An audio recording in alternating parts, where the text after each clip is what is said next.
Good evening, everyone online. Thank you for joining tonight.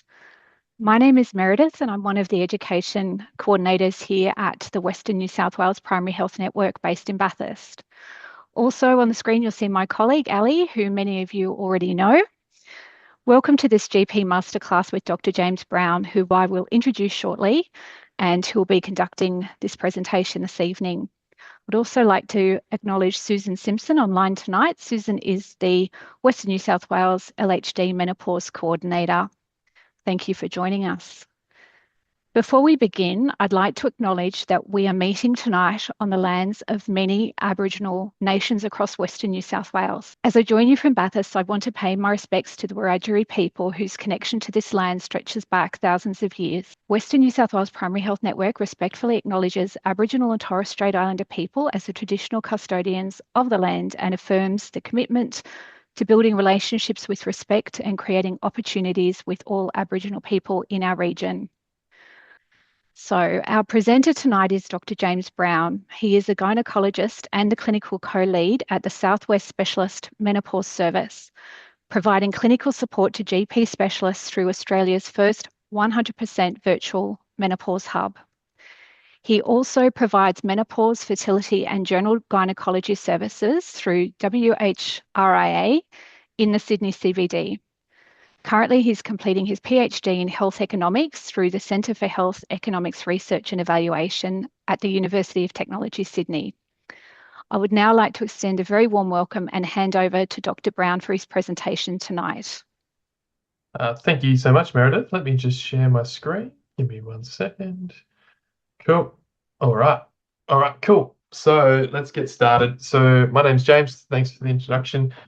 So today I thought, well, we did a talk last year and I was trying to work out what are the sticky stuff that people are seeing in the community. And this is the stuff that always gets me a bit twisted. So I thought it might be worth just taking on some of the sort of the 4 big domains that might be coming through your doors and giving some kind of sort of a cheat sheet or sort of tricks for the tricky cases as they come through, just going back to first principles, treatments, and what you can expect from those patients moving forward.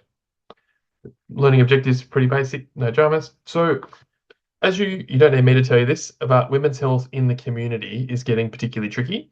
There's an expectation that GP specialists have a huge amount of responsibility for ever more complexity in women's health, and that's happened very quickly. And so it must be extremely difficult, I know for myself, but it must be very difficult to try and keep up to the expectations that women have for the level of complexity they think is appropriate for being dealt with in the community. And so that really is just a combination of, consumers knowing a lot more about their conditions, having a lot more access to informal diagnoses, so whether that's through AI or through social media. There's also been an increase over the last 10 years in different treatment options available for different indications, and having to, get your head around the risks and efficacy and the counselling around those can also be quite a challenge. And of course, there's the increased incentives for women to seek care in primary care through the MBS rebates. There's, of course, on the other side of things, a huge reduction in hospital outpatient services, and you don't need me to tell you that if you work in Western New South Wales LHD, that the access to hospital-based women's health services is extremely thin on the ground, and so there'll just be a lot of overflow and complexity left in the community whilst those resources aren't there. And then, of course, there's been a philosophical shift in the goals of gynecology itself, which over the last 10, 20, 30 years has really tried to transform itself mostly into a surgical specialty. And this kind of reproductive endocrinology, general gynecology, or what was once called dismissively office gynecology, has really been undertrained even in specialist circles. So it's nice to kind of get some teaching and some thinking around that, which often gets a bit consumed by ever more technical surgical approaches. And so really, GPs like yourselves, don't need me to tell you this, are shouldering an increased burden. And it's really important that facilities like our Menopause Hub are there to support this as best we can. And so I thought it's valuable to go through some curly specific domains, which I find challenging, but just giving you some of my tips, particularly things like perimenopause, PMDD, PMOS, which has recently been renamed, and we'll talk about that, and just some general advice around managing heavy periods as well. So each one should take around 10 minutes, and it should cover both the background pathophysiology really broadly, looking at the assessment, the treatment, and then some troubleshooting when things get a bit tricky. Because to be honest with you, there's a lot of mystique around these things, but they're actually very knowable. It's just that it really isn't part of our education. So perimenopause. So the social media groundswell in menopause has really bled into this new and far more complex area of perimenopause. It's important that we're now recognizing menopause for what it is and people assessing care. But there is this appetite, particularly in social media, for ever more new content to come out. And because of that, perimenopause has become one thing of its own after really not being defined with the level of detail that it is now being defined. And so I'm sure you're already seeing patients in your clinic who come in various states of what they claim to be perimenopause, and you're just not sure where to start because their periods are all the same and they're 36, and what do you do?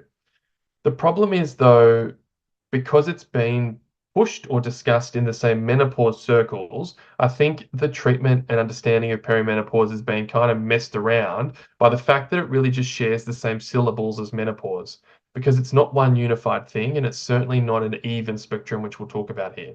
And so if we just bundle perimenopause as kind of like the osteopenia of menopause, you won't really actually treat it properly. Because it's actually a very different hormonal state, which we'll talk through. But ironically, it's actually quite easy to treat once we wrap our heads around what that difference is. And so I personally find this particularly challenging because a lot of women have done a lot of their own research and thinking and are seeking out body identical MHT when they've still got regular heavy periods. And deep down, this is going to make her worse, but the options that you'd want to give her don't fit almost theologically with what she wants, which is very tricky. But we'll talk about that now.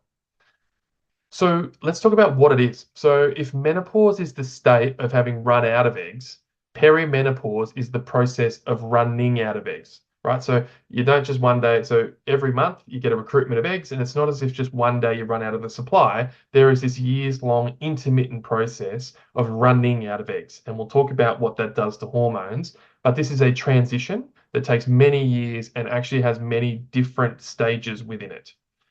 But it has some really important differences with menopause itself. Menopause is a stable, permanent state, whereas perimenopause is a cyclical state, meaning that on a monthly to 2 to 3 monthly basis, depending on what we talk about, there will be changes and fluctuations in people's symptoms. That is not what happens when you have run out of eggs and therefore in a chronically low, unchanging estrogen state. Equally, it affects women very differently. So, we always talk about hot flushes, vaginal dryness, all the usual menopause symptoms. Perimenopause can manifest in a myriad of ways for different women. So making sense of what it is and what it isn't is very tricky. It's also prolonged. So, whilst menopause is a moment in time that just moves forward stably, perimenopause is a prolonged years-long process that changes and shifts. And so you do need to modify your approaches in theory. Because of that, one size fits all, just give someone MHT and move on, is very unlikely to work and very often will make them worse. And let's talk about why. Cool. So I've been cursed my life to have to keep on explaining this graph because I never understood it back in medical school, but this is what I draw every day. And this is everything you need to know about gynecology in one graph. All it is. So in a normal sense, I know you already know this, the ovary recruits a bunch of follicles, they have a race, one wins, and so it starts to grow. It then ovulates in the middle of the cycle, and then it leaves behind a corpus luteum. What that does to your hormones as that egg grows is that the estrogen rises, and then it falls, pretty much. And then you get this big spike of progesterone in the back half. So that's what happens when someone has a normal egg supply and they're not perimenopausal. Now, if we take this same schema and say, well, hang on, what if that race of follicles every month has less follicles in it? What effect would that have on the hormones? And so I like to I support a horrible rugby league team, Parramatta Eels, and it tells you everything you need to know about perimenopause. So if you're picking one good egg for a team, but you have to select from 5 versus 25, because the supply is diminishing as you age, the chance of you getting a good egg is much lower. And so what we're getting in perimenopause is ever decreasing quality of eggs until there is an intermittent absence of them each time this kind of recruitment process happens each month. Now, if that follicle is of a poorer quality, because it's one of a smaller supply, the brain, i.e. the coach of this football team, has to shout at it and like drill it harder in order for it to actually do its job. And the problem with doing that is that that poor little follicle doesn't actually grow and expand in the way that a normal follicle does. And so it comes out really strong in the first half, like a bad footy player, but then it collapses in the second half. And so what you'll get is you'll still get someone who ovulates, gets progesterone and has a period, but it will grow really fast and then come down really fast. And so the cycle will both get squished, so it will become shorter, and the periods will also become heavier because there's the area under the curve of the hormones, because it's a sharper pyramid rather than a flatter pyramid, is actually higher. So the first step or the first phase of perimenopause is an intensification of periods, and it may even be as subtle as a difference in people's bleeding patterns because of that effect on the egg quality. And that will also reveal a lot of emotional fluctuation symptoms. So if your hormones are far more jagged, meaning the peaks are higher and the troughs are lower, because the shape of the hormones are different, you're going to be much more vulnerable to things like PMS, migraines, all of those hormonal shift symptoms. And so when someone has that level of perimenopause, which we classify as early perimenopause, they do not have a shortage of hormones on a monthly basis. They have a distribution problem of hormones. There's plenty there, but it's in a really sharp triangle that goes up and down too fast. Now, if we keep on going through that process and we start recruiting follicles, sometimes, eventually, there won't be an egg every month. And so if there's a month where they try to recruit a follicle and there's nothing that's got the potential to grow, there will not be a period and they'll skip to the next cycle. So on those cycles, the ones where the periods start to space out, you will get estrogen deficiency, so classic menopause symptoms, intermittently. So for as long as they start skipping cycles, you're going to have low estrogen. The problem with that is the more cycles you skip, the more FSH your body sends down to say, well, hang on, do something, do something, do something. And then on that third month, after missing 3, or the fourth month, a poor little follicle comes along and doesn't know what it hit it because it's earned 3 months worth of FSH shouting. And so what will happen is you'll have a big, like a 3 to 4 month period of low estrogen, then a horrendous period, and then you'll go back to skipping them again. And so you'll have these very deep changes from very low estrogen to very high, back to low, that can really destabilize people. Eventually, it'll just be light, intermittent, and just stop altogether, and that's where menopause happens. So this process takes about 3, 4, 5 years for some people. And it starts with intensification, then extreme irregularity, up and down, and then a complete absence. And all of those pose very different hormonal environments. And so, like we spoke about before, it's early perimenopause is frequent, heavy periods and large hormonal fluctuations. And it looks like menorrhagia, PMS, sleep disturbance, and anemia. Now, if you look at the hormonal changes that are happening there, the hormonal changes in early perimenopause are a lot less like menopause and a whole lot more like puberty, and hence why they manifest in a very similar way, because it's kind of a reversal of a very similar process. Then in late perimenopause, you get less frequent periods and sometimes heavy, sometimes light, but ultimately what you see is largely low estrogen symptoms with intermittent interruptions. So very different, and it's important. So what does that mean? What that means is the cycle itself tells you everything you need to know. You don't have to do blood tests. You don't have to think too hard. You just have to think about what the cycle is doing. So what happens with frequent cycles? You get lots of estrogen, but in the wrong shape, leading to dysregulation. And if you get infrequent cycles, you get quite steady low estrogen and a deficiency state, right? And so the common mistake there would be giving MHT to early to mid perimenopause and then dose increase when it doesn't work. What this does is it's just stacking heaps more hormones onto the wrong shape, leading to making the periods worse. You get a reset of these estrogen expectations. So you're adding your MHT traditionally is going to add you about 10% of the overall volume of a normal ovulating woman. So it's negligible helpful. And if someone is progesterone sensitive, like someone who suffers with severe PMS, their mood's going to get heaps worse, especially if you stack it up as cyclical prometrium. And so for someone with frequent cycles and dysregulatory symptoms, like we mentioned, adding MHT often will get you further away from where you want to be. So if someone comes in and they're worried about perimenopause, what do? You do this all the time, so I won't go into details, but basically you want to talk about their symptoms. And you want to get a sense of where they are at in the perimenopause spectrum because that'll influence your management. So if they've got heavy periods, worsening PMS, worse sleep, weight gain, fatigue, low libido, the key question is, what is your cycle like? And do the symptoms themselves cycle? So if the symptoms are cycling, then it's unlikely to be a steady state menopause state and more likely to be something to do with the fluctuation of hormones. It's also important to try and work out where in the cycle they are worse.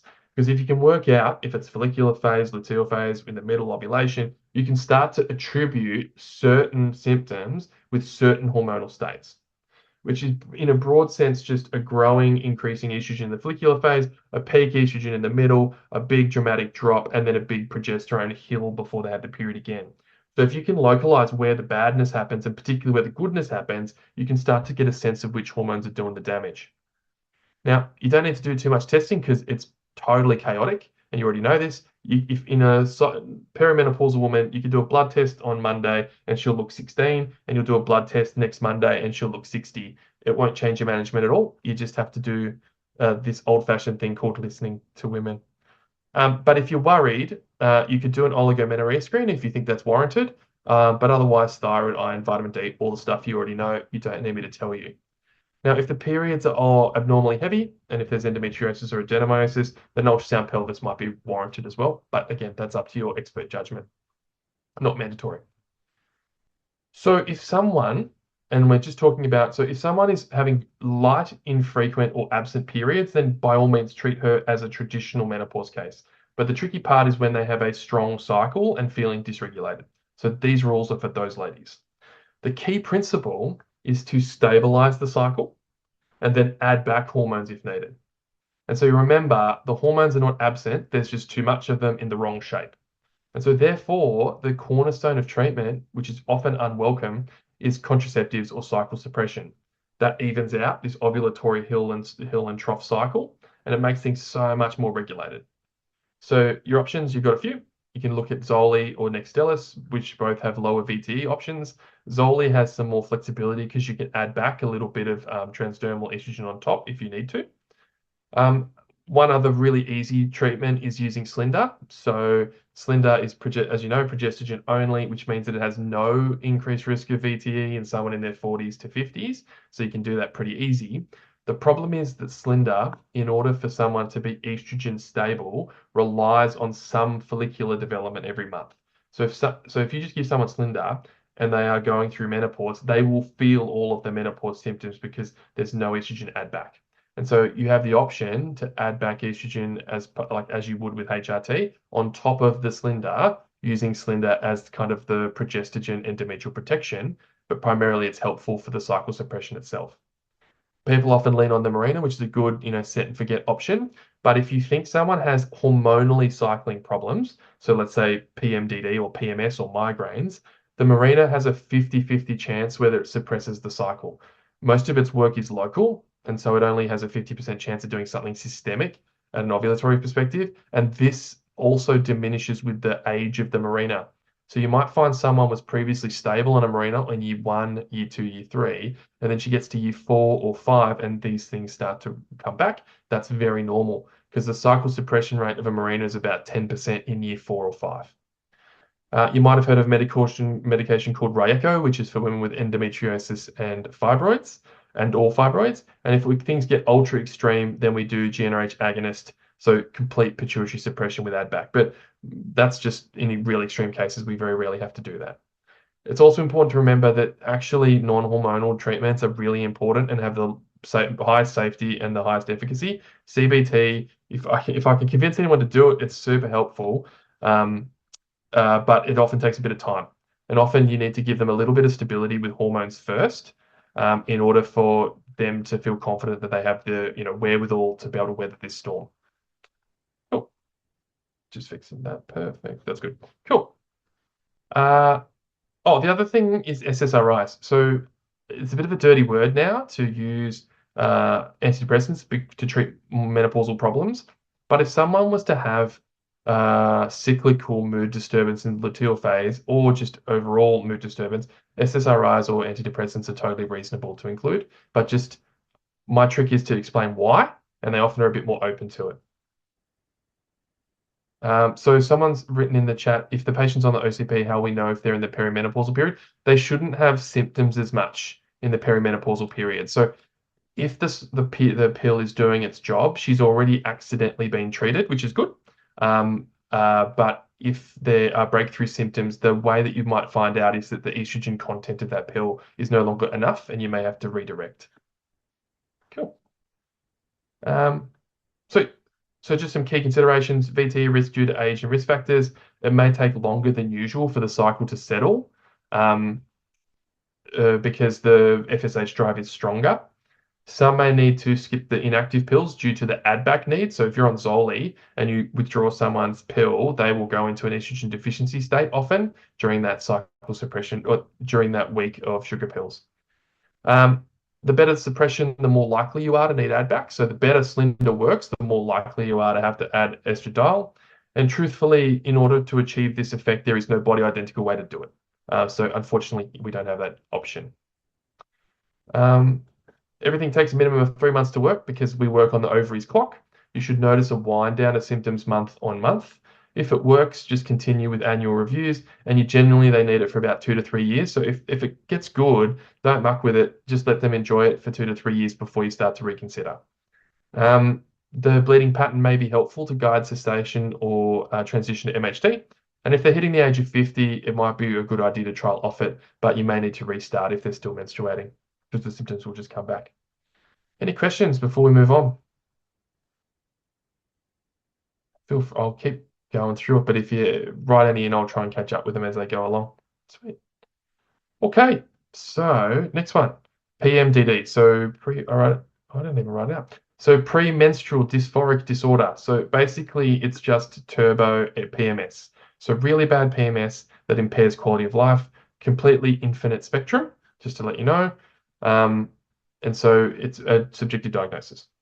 But historically, PMDD has gained a lot of recognition now alongside other rising diagnoses that are a part of the dysregulatory profile, such as ADHD and autism spectrum disorder. And there seems to be a crossover between those women and these women.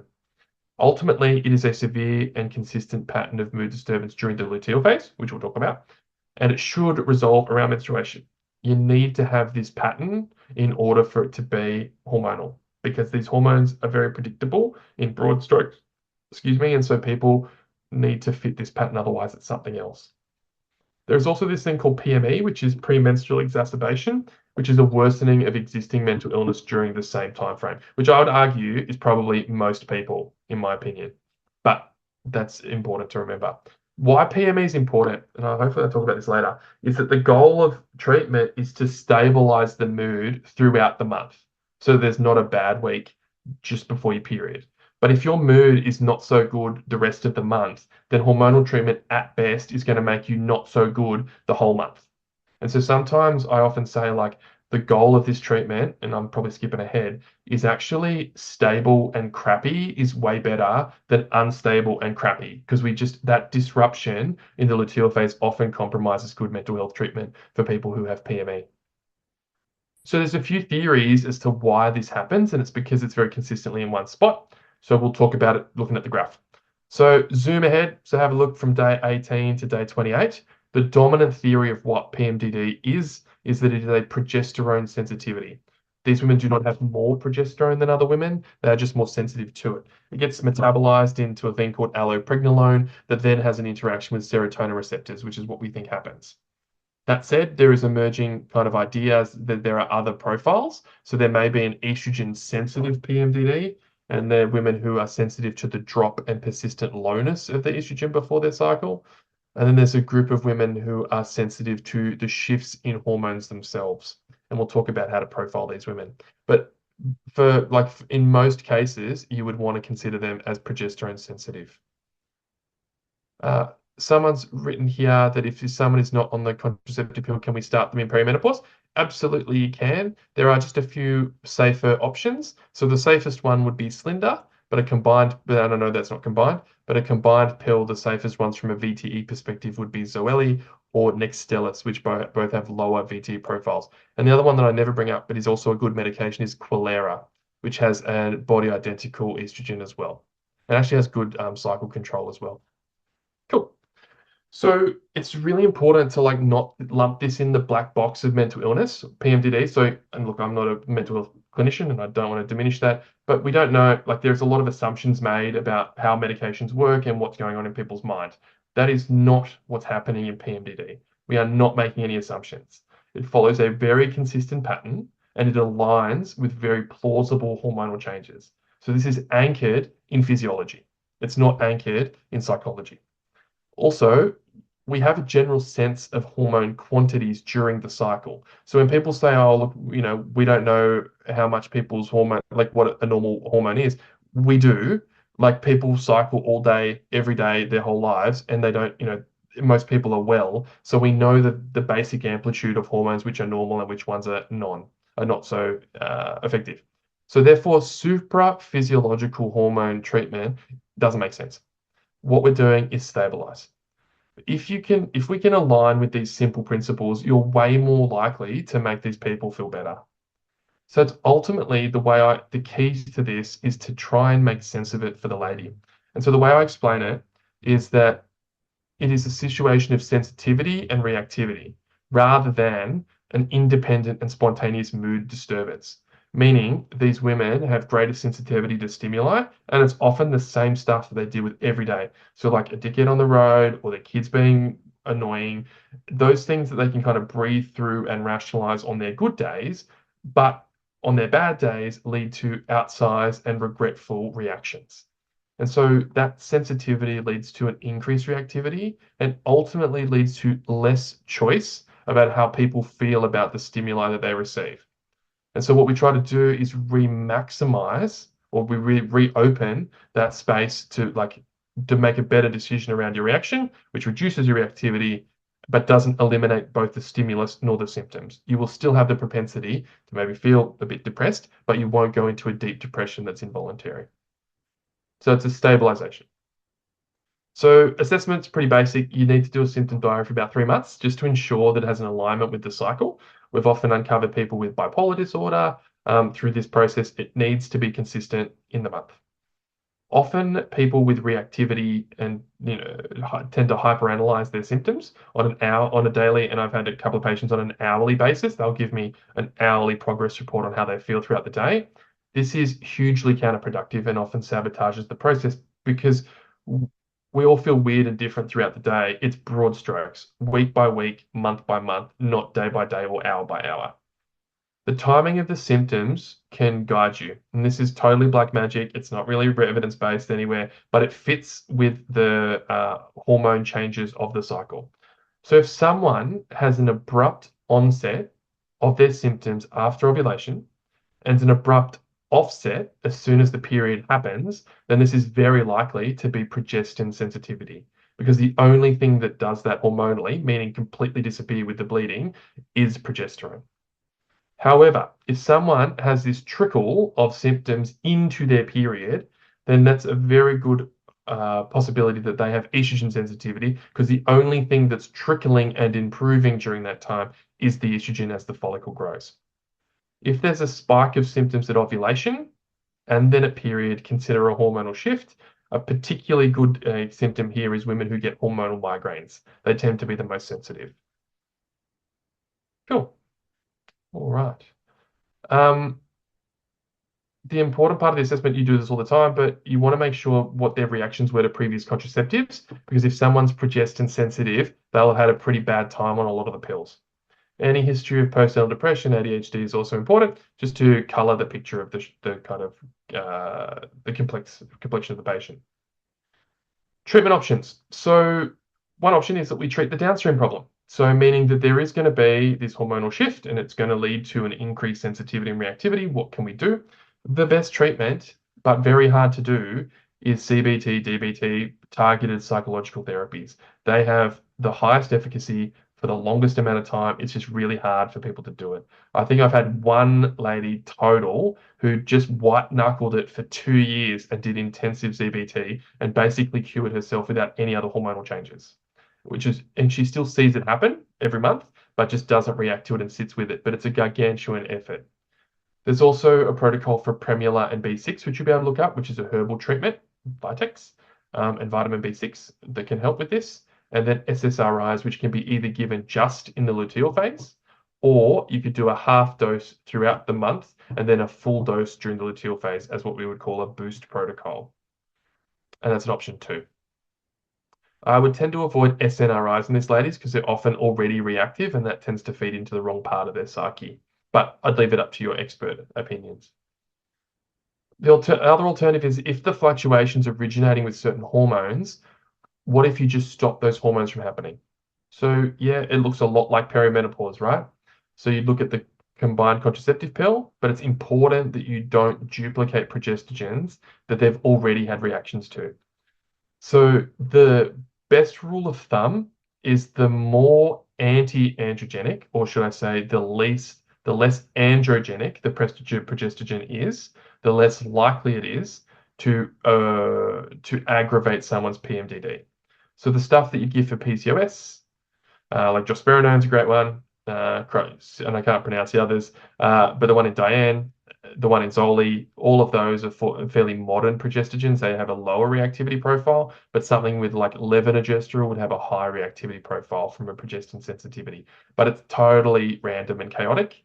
We can't predict it, but there's some good rule of thumbs. Slender's fine too, but the hard part there is the first month is really crap. So because of how Slender works, they'll basically get double hormones for the first month. So they'll get Slender plus their luteal phase, but they'll get good after that month. So you really have to warn them and coach them and support them through the first month. But if it works, you're home and host. But it's a really hard first month. Marina's fine, but it doesn't often suppress the cycle, like we mentioned, but it also has a history of mood concerns. GnRH agonists, like we mentioned before, and then some people, God forbid, get their ovaries removed because this is so heinous. But that's really unlikely. There is also room for luteal estrogen supplementation. So you just say from day 21 or day 20 to day 1 or 2 of the period, you can give someone 2 pumps of estrogel, for example. And so if you think they're estrogen sensitive, so the estrogen deficiency sensitive, that often has some efficacy, even though it does feel a bit like black magic. If you do it that way, it's only like 10 or 11 days of estrogen, you do not need to give a progestin, which is why it's such a helpful protocol to have up your sleeve if someone is so sensitive to progestogens. Cool. Obviously, you don't need me to tell you this, but don't stop any other mental health medications while working on this, because remember, we are chasing stability across the month, right? So if they need it on the other days, they're going to still need it after we sort this out. It's also important to try not to chase the hormones beyond physiological plausibility. And that's not me speaking to you as clinicians, but talking to patients. So they will go, well, I don't feel so good on a Thursday. I'll just take a bit more estrogen or this on a. As soon as you start doing that, it's even more dysregulation and you'll get further away. So the way I explain it's like saving money. You do a little bit every day and then it pays off. If you do chaotic stuff and you gamble it, do day trading with your medications, you'll be worse off in the long run. Simple, same thing every day. Boring. Counseling, really hard. So you got to tell them it takes a lot of time and there'll still be fluctuations during that time. And they will often not feel better for a long time. And in some ways, some people actually don't like the fact that they're now regulated. So, for example, for every 1 out of 10 day that's bad that they get, some people do get 10 out of 10 days. And so, if you regulate their cycle, you've gotten rid of the elation of ovulation prior to ovulation, and they will miss that. And so, it's important to mention that this does even everything out, and they will often float mood wise between a 7 and a 3. And some people don't like that sacrifice. If you abandon too soon for flimsy reasons that might not be completely appropriate or might be, a bit too conservative, you will lose a really precious treatment option. So the hard balance you have here is when is it safe to persist and when is it not? You know your patient better than me. Read the room, but just acknowledge that every time we bail too quickly, someone loses confidence in the medication and then it falls out of our toolkit. If there is a genuine mood reaction to the ingredients of the treatment, it will happen early in the introduction, so 1 to 2 weeks, and it will not fluctuate. So stable mood deterioration from the outset is suggestive that whatever ingredient in the thing you gave them is not agreeing with them. But if it happens later on, unlikely. You follow up after 3 months, the magic 3 months. Strong encouragement to do it alongside psychology and psychiatry if severe. Often results in new problems. So classic one is low libido, which is a complicated discussion. But the optimism here is there's not many mental health conditions that have a formal cure, and this one does, which is going through menopause. So as long as you can kind of keep people going until then, this will disappear, which is great. I want to check the chat for some questions. Cool. So question here is around constipation being a significant comorbidity during perimenopause. Um, what do you do after you exclude other organic pathology? So this is a tricky one. So I don't think there's any formal data that, constipation or IBS would worsen during perimenopause, but I'm open-minded. If we're all going to say that the hormones are dysregulatory, then that must be multi-system. Like the whole body is just really not regulated properly because the hormones are shifting so differently. I would think that that's plausible. To that end, if you stabilize the hormones and remove the dysregulation, if this is related to perimenopause, it should get better. But if it's not going to get better with that treatment, then it's unlikely to be attributable and probably independent. Patient in 40s has Marina that's 6 years old for contraception, has severe PMDD. What's the best management? So in that case, it's almost certain that the Marina is no longer suppressing her cycle, and so she's having a cycle on top of it. The best two options. So one is you leave the Marina in until you can achieve cycle control in another way. So that can either be with a new Marina, which has a higher probability of cycle suppression, but again, only 50-50. But the benefit is you kind of know that she's had it for 6 years and, may have felt well for most of that time. Second option is a combined pill like Zoli or Nextstellis or whatever. And then another option would be Slinda. Start from basic safe contraceptives in the 40s, something to suppress, or if she would elect to have something non-hormonal, cyclical or stable, SSRIs are a choice as well. And if she has a progestin sensitivity profile, then SSRI or non-hormonal would be also a worthy trial. The question around constipation. Yeah, so I think I don't think there's anything specific around the bowel treatment that needs to be done. But if you do fix the fluctuation of perimenopause, it should get better if it's associated. Yeah, thanks, guys. Cool. All right, let's keep burning. Sweet. So PMOS, as you know, has changed its name, which I'll talk about in a sec. It's sort of fallen to the background because it's sort of the not so trendy gynae thing anymore, and it doesn't seem to have any like PCOS influences. You can make up your own reasons for why that is. However, it has come in the news over the last month or so because it got its name changed. So PMOS was previously called PCOS. It is now called polyendocrine metabolic ovarian syndrome.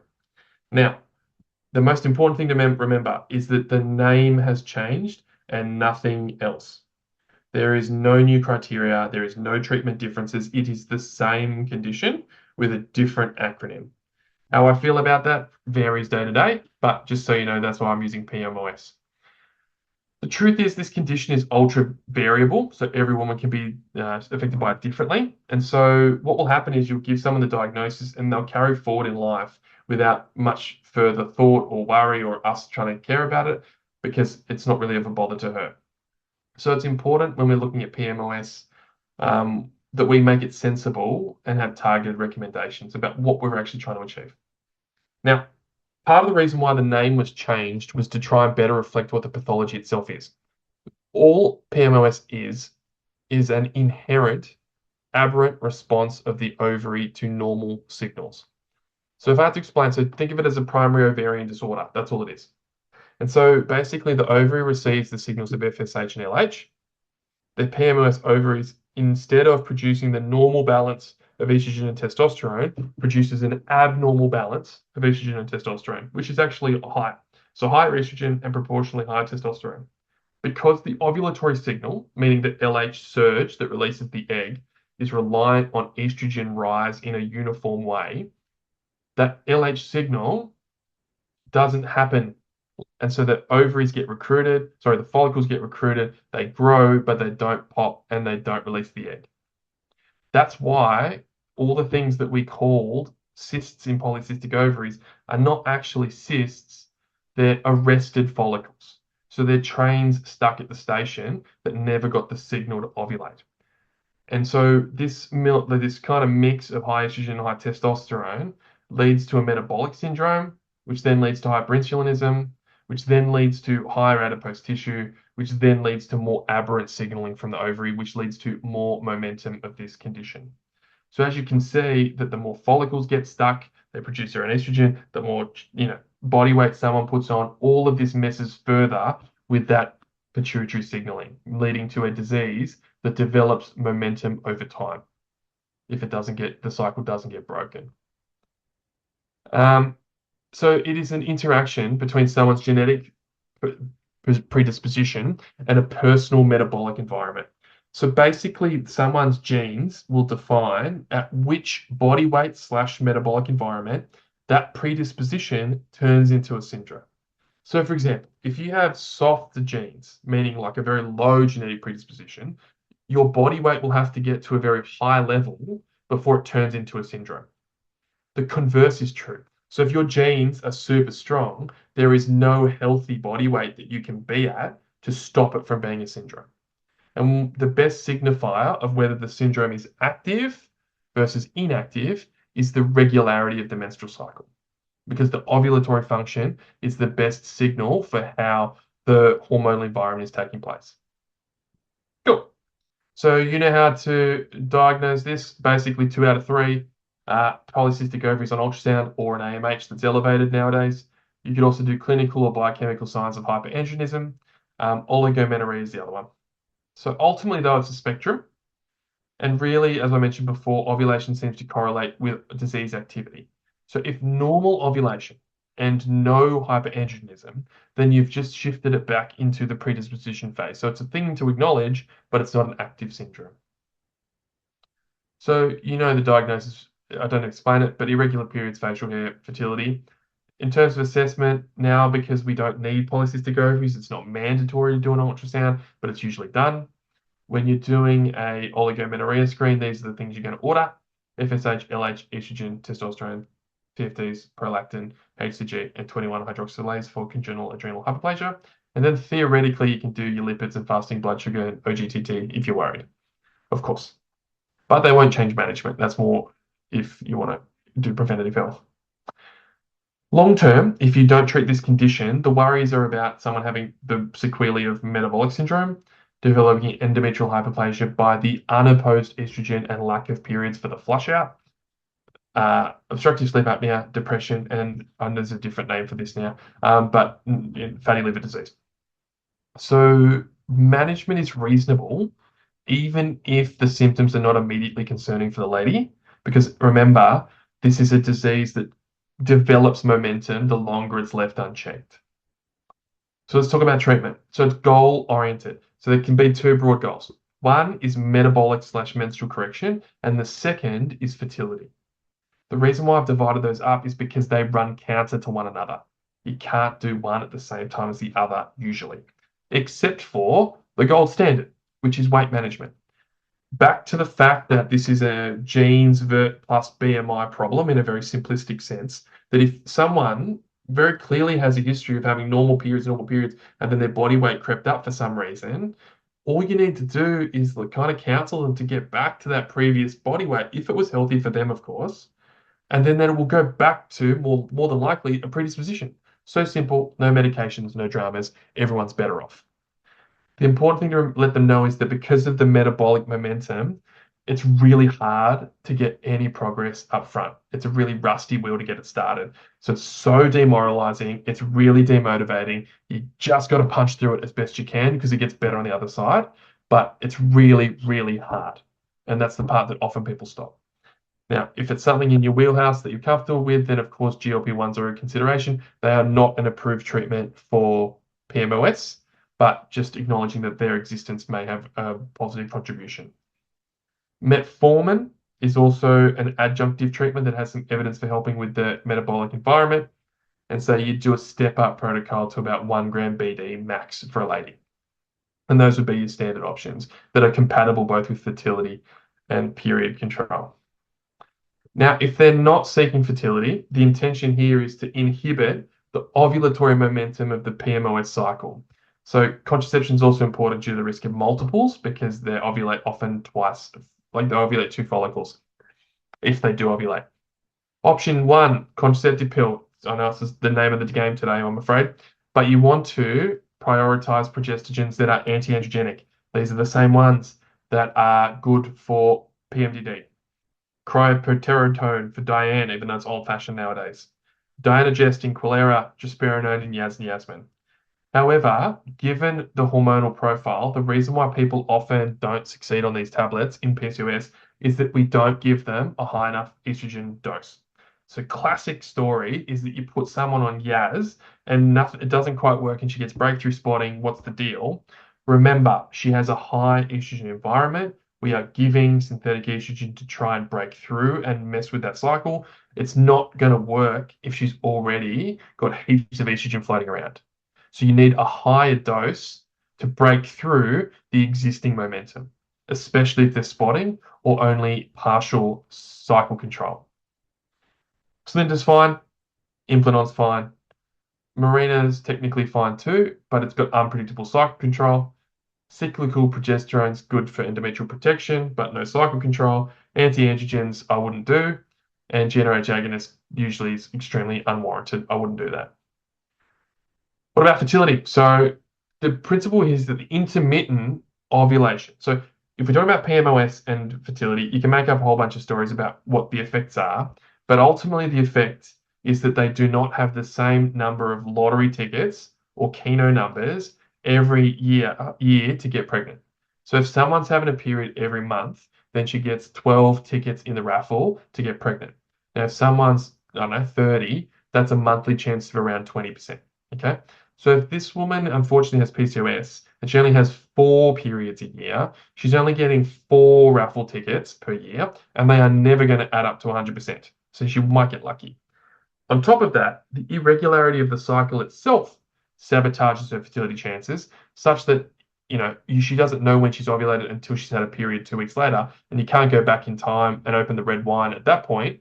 You often miss that window. So you have both the infrequency of the periods and the unpredictability of trying that makes it happen, that makes the fertility challenges in PMOS.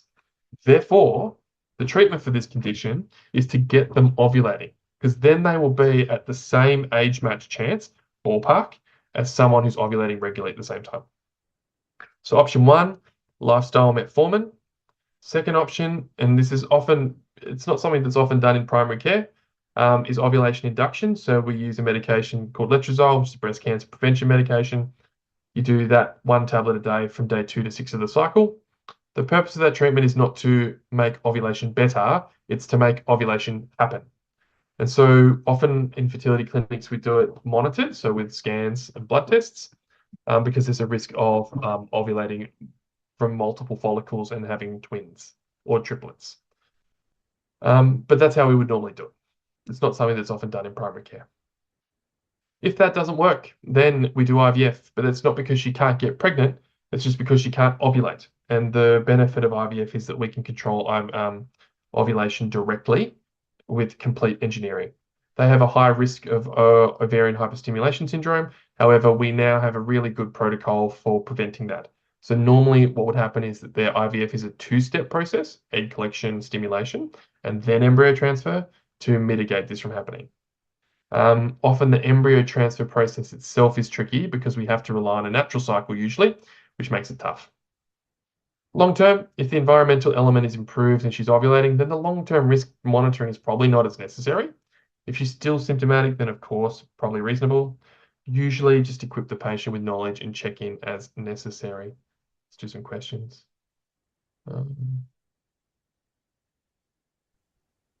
Yes. So a question is asked here about, is there any knowledge around whether ADHD medications like stimulants lose their effect during the luteal phase? If so, do you have any adjunct recommendation on how to mitigate that? So truthfully, I don't think it's ever been proven, but it makes a lot of sense. So the idea of stimulants not being as effective in the luteal phase is that those women are dysregulated, and these medications are designed to regulate her.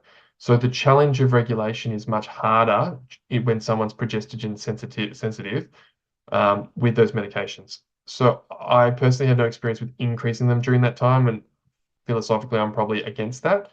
I think it goes back to my job's pretty simple. So if we can go back to regulating her cycle, so if you can kind of keep everything even, then those medications will go back to being useful again. rather than trying to add another medication during that time. And I don't think I've had any experience with trying to load on antidepressants because I don't think that would fit with the particular concerns you've raised there. But it's a tricky one, and that phenomenon is described. Question here is, can you still have PMOS with a normal ultrasound? Yes, you can. So because there's three criteria, irregular periods, high androgens, or polycystic ovaries, you only need two of the three.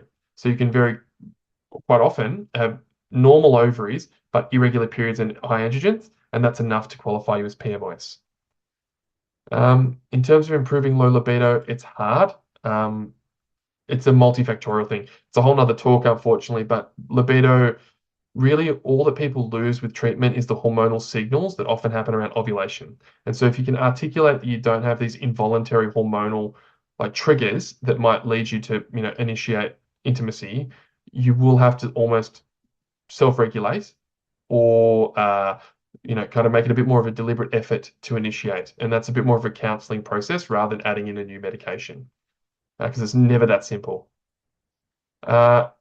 You can test for high androgens in PCOS because that's part of the diagnostic criteria, especially if they have cutaneous symptoms of the same. Cool. All right, almost there, guys.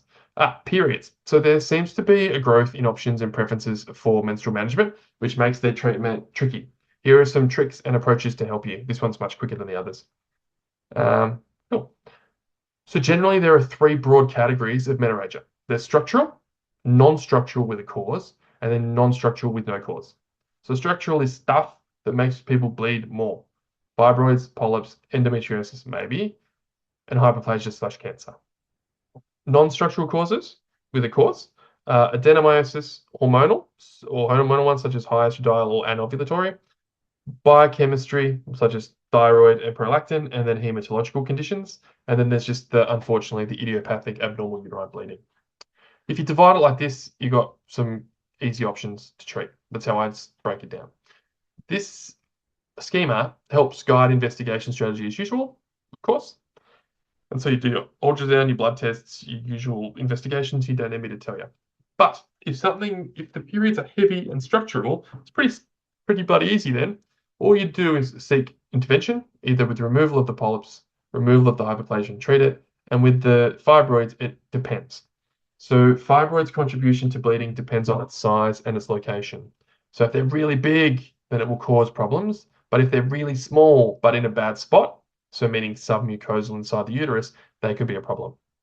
Remember that not all fibroids have to be removed, and in fact, it can be quite a morbid operation if they're very large. And there are now good medications to control heavy menstrual bleeding with fibroids, particularly Ryeco and Zoladex with AdBac. But that's tricky, but it would save someone from having to have their uterus significantly operated upon. But of course, surgical intervention is always there. In most cases, ongoing hormonal suppression after treatment for all of these conditions will prevent recurrence. So if the periods are heavy and there's non-structural cause that's been identified, you just have to treat the biochemical cause like thyroid, sort that out, things will get better. However, beyond that, we usually have the same menu for all non-structural causes. First thing to cancel, non-hormonal options. NSAIDs, if taken regularly during the bleeding, will reduce the blood loss volume by about 20%. After that, tranexamic acid, about 1 gram up to QID, will give you about a 40% bleeding reduction, but will not mess with the cycle and add hormones. And then, of course, lifestyle measures, if someone is anovulatory, either from a PCOS or PMOS perspective, or functional hypothalamic amenorrhea if they're exercising too much, or if they've got dietary restrictions. Hormonal, we've talked about this a lot, but I just want you to know that the higher the ethinyl estradiol content, the stronger this period suppression is. I know there's been sort of a move to do lower and lower dose medications, but go hard or go home. Give them a medication that's going to work, and you can always down titrate a similar medication if you need to. But I think getting the periods under control first, if safe, is probably priority number one. Progesterone-only pills plus or minus Visane, which is a treatment for endometriosis. That's another option. You know about LARCs. We've spoken about Ryeco and GnRH agonists. If there are risk factors for VTE or migraine, then your go-to options are the progesterone-only pill or LARCs, because they don't have any oral estrogen content. In terms of procedural stuff, I should also mention that. So endometrial ablation is where the endometrium is basically microwaved off so that the myometrium joins up with itself. This should only be for women who have completed their family, and it is not contraceptive itself, so they would need to have other forms of contraceptions considered. Myomectomy, uterine artery embolization, and hysterectomy, of course, the old traditional one that everyone used to do, are still there for your choice. So importantly, these approaches would also work for someone with dysmenorrhea without menorrhagia, but some helpful considerations. Remember, if someone has endometriosis or just chronic adenomyosis or whatever, cycle control or surgery will only remove the pain stimulus itself. If there's ongoing, non-cyclical pain in particular, this represents the second phase of the pain cycle, which is the hypersensitization from the chronic pain. And so simply removing the stimulus itself will not correct the hypersensitization. If it's been left for too long, then you get a responsive spasticity from the chronic pain signals that that part of the body responds to. Hence, you get pelvic floor spasm. This should therefore, any treatment you do should also be complemented by a much broader pain management team. Physio is important, psychology is important, and pain management if it's complex. Because resolving the hypersensitization and the spasticity takes a lot longer than just the pain stimulus, but it's very hard for it to work, meaning the adjunctive treatment, if the pain stimulus is continuing. Oops. Questions? Cool. We got there. Sweet. There's a good question here around, is there any dose difference of metformin in PMOS treatment, whether the person is trying to conceive or not? And the answer is no. Totally the same approach, which is good.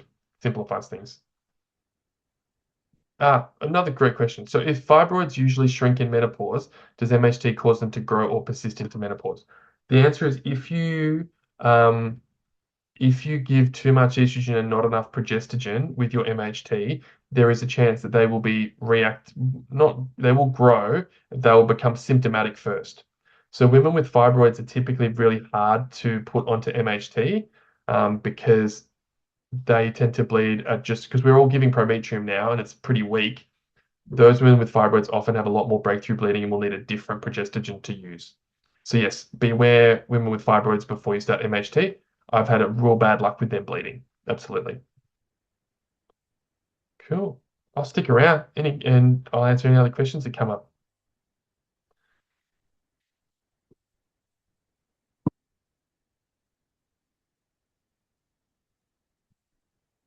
Oh, I have to tell you something.